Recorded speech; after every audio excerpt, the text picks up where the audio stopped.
السلام علیکم، welcome to our channel V D voice of drama. سن میرے دل کی کس نمبر 1 میں دکھایا گیا ہے کہ بلال سنگاپور سے اپنے والد کی قبر پر آتا ہے۔ وہ مرزا صاحب کے ساتھ گاڑی میں بیٹھا شراب پی رہا ہوتا ہے اور کہتا ہے ہفتے کی ایک دن نہیں پیا کروں گا جس دن بابا کی قبر پر جاؤں گا، اور پھر کہتا ہے میں پیسے سے زندہ لوگوں کو تو خرید سکتا ہوں لیکن بابا کی قبر کو سنگاپور نہیں لے کر جا سکتا۔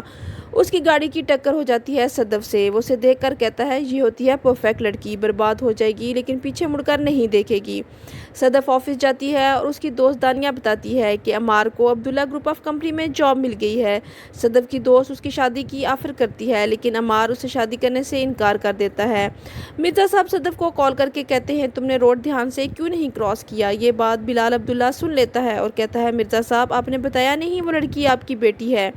صدف عمار کے ساتھ گھر جاتی ہے۔ اس کی ماں کہتی ہے تم اس ٹیچر کے ساتھ کیوں آئی ہو؟ تو وہ کہتی ہے گھبرانے کی ضرورت نہیں اماں، وہ کسی اور سے محبت کرتا ہے۔ بلال عبداللہ کمپنی جاتا ہے اور سارے سٹاف کی سیلری پر انکریمنٹ دیتا ہے، بونس دیتا ہے اور مرزا صاحب کو ایک اور گاڑی دیتا ہے۔ مرزا صاحب بلال عبداللہ کو نشے کی حالت میں گھر لے کر جاتے ہیں اور وہ پھر نماز پڑھنا شروع ہو جاتے ہیں۔ بلال عبداللہ اپنے ملازم سے پوچھتا ہے کہ مرزا صاحب کہاں ہیں؟ تو وہ کہتا ہے نماز کا ٹائم ہے، نماز پڑھ رہے ہیں۔ تو بلال کہتا ہے جب نماز کا ٹائم ہو تو مجھے بتا دیا کرو۔ تو ملازم پوچھتا ہے آپ نے نماز پڑھنی ہوتی ہے؟ تو کہتا ہے کہ نہیں، بس اس ٹائم احتیاط کیا کروں گا پینے سے۔ صاحب کو اچھا نہیں لگتا کہ بلال اس پہ ترس کھا کر گاڑی دے۔ وہ کہتا ہے کہ مجھے گاڑی نہیں چاہیے اور باقی ملازموں کو بھی یہ فیل ہوتا ہے۔ تو بلال کہتا ہے کہ آپ نے اتنا عرصہ اس کمپنی کے لیے کام کیا ہے، اس لیے میں آپ کو یہ گاڑی بونس کے طور پر دے رہا ہوں۔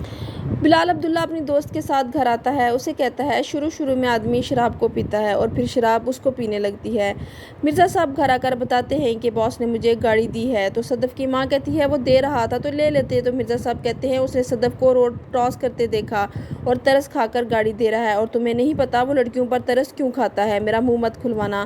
بلال عبداللہ صدف کے بھائی کی برتھ ڈے پر گفٹ بھجواتا ہے۔ عمار صدف کو کال کرتا ہے اور بتاتا ہے جس لڑکی سے میں شادی کرنا چاہتا ہوں وہ دانیہ نہیں بلکہ تم ہو۔ صدف یہ سن کر حیران ہو جاتی ہے۔ اس نمبر 2 میں دانیہ صدف کو کال کرتی ہے یہ پوچھنے کے لیے کہ عمار نے اسے کس لڑکی کا نام بتایا، لیکن صدف دانیہ کی کال نہیں ریسیو کرتی۔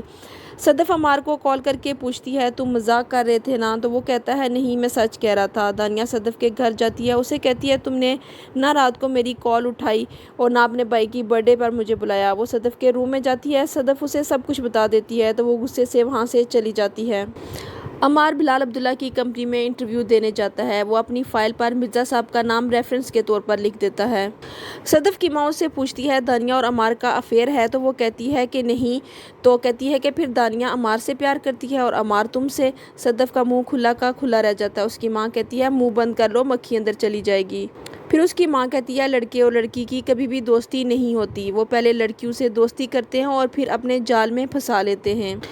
بلال عمار کو پوچھتا ہے تم مرزا صاحب کو کیسے جانتے ہو؟ تو عمار بتاتا ہے اس کی بیٹی اور میں ایک ہی کالج میں پڑھتے تھے، وہ میرے لیے والد صاحب کی طرح ہیں۔ گھر جاتے ہوئے بلال مرزا صاحب سے پوچھتا ہے آپ نے بتایا نہیں آپ کی بیٹی نے ہوٹل مینجمنٹ میں ڈگری لی ہے؟ تو مرزا صاحب کہتے ہیں کو برا لگے گا سر، لیکن پیتے ہوئے میری بیٹی کا نام مت لیجیے۔ وہ گاڑی سے اترتا ہے لیکن مرزا صاحب کا ہاتھ پکڑنے سے انکار کر دیتا ہے اور کہتا ہے کہ مجھے سہارے کی ضرورت نہیں۔ پھر مرزا صاحب سے کہتا ہے کہ کل میری چھٹی ہے۔ مرزا صاحب کہتے ہیں آفس سے؟ تو کہتا ہے نہیں، میں نے کل پاپا کی قبر پہ جانا ہے اس لیے پینا نہیں۔ بلال عبداللہ کی ایک اور دوست اس کو کال کرتی ہے تو اسے بتاتا ہے کہ مرزا صاحب نے مجھے پیتے ہوئے اپنی بیٹی کا نام لینے سے منع کر دیا ہے۔ یہ بات اس نے بہت محسوس کی۔ وہ شراب کی بوتل اٹھاتا ہے اور فرش پر مار کر توڑ دیتا ہے۔ صبح باپ کی قبر پر جاتا ہے۔ مرزا صاحب گھر آ کر اپنی بیوی کو بتاتے ہیں کہ میں نے بلال عبداللہ سے یہ بات کی لیکن مجھے افسوس ہو رہا ہے، اس کی عادتیں تو بری ہیں، ہر وقت پیتا رہتا ہے لیکن دل کا بہت اچھا ہے، کبھی کسی کا برا نہیں سوچتا۔ صدف کی ماں مرزا صاحب کو کہتی ہے زاویار کو 2-3 دن سے بخار ہے، اسے ڈاکٹر کے پاس لے جائیں۔ عمار صدف کو کال کرتا ہے، وہ اپنی ماں کو بتاتی ہے کہ وہ کہہ رہا ہے میں گھر کے سامنے آ رہا ہوں۔ تو وہ کہتی ہے اسے آنے دو۔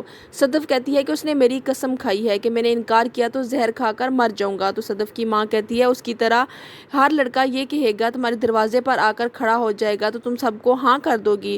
پھر وہ کہتی ہے قسم کھاؤ تمہیں اس سے پیار نہیں؟ تو صدف کہتی ہے میں قسم کھاتی ہوں مجھے اس سے پیار نہیں۔ تو کہتی ہے پھر فون اٹھاؤ اور اسی طرح قسم کھا کر اسے بھی کہو۔ پھر وہ زہر کھائے یا فلیٹ کی چھت سے کود جائے تمہاری بلا سے۔ دیکھو بیٹا، اس طرح کے لڑکے کی بےہودہ حرکت ایک لڑکی کی عزت اور آبرو سے بڑھ کر نہیں ہوتی۔ اگر اس کی قسمت میں مرنا لکھنا ہے تو فون کرنے سے پہلے انا للہ و انا الیہ راجعون پڑھ لینا۔ صدف اپنی ماں کی قسم کھا کر عمار سے سب کچھ کہہ دیتی ہے کہ میں تم سے پیار نہیں کرتی۔ یہاں ختم ہوتی ہے قسط نمبر 2۔ قسط نمبر 3 دیکھنے کے لیے ہمارے ساتھ رہیے گا۔ Keep watching and don't forget to subscribe our channel. Take care. اللہ حافظ۔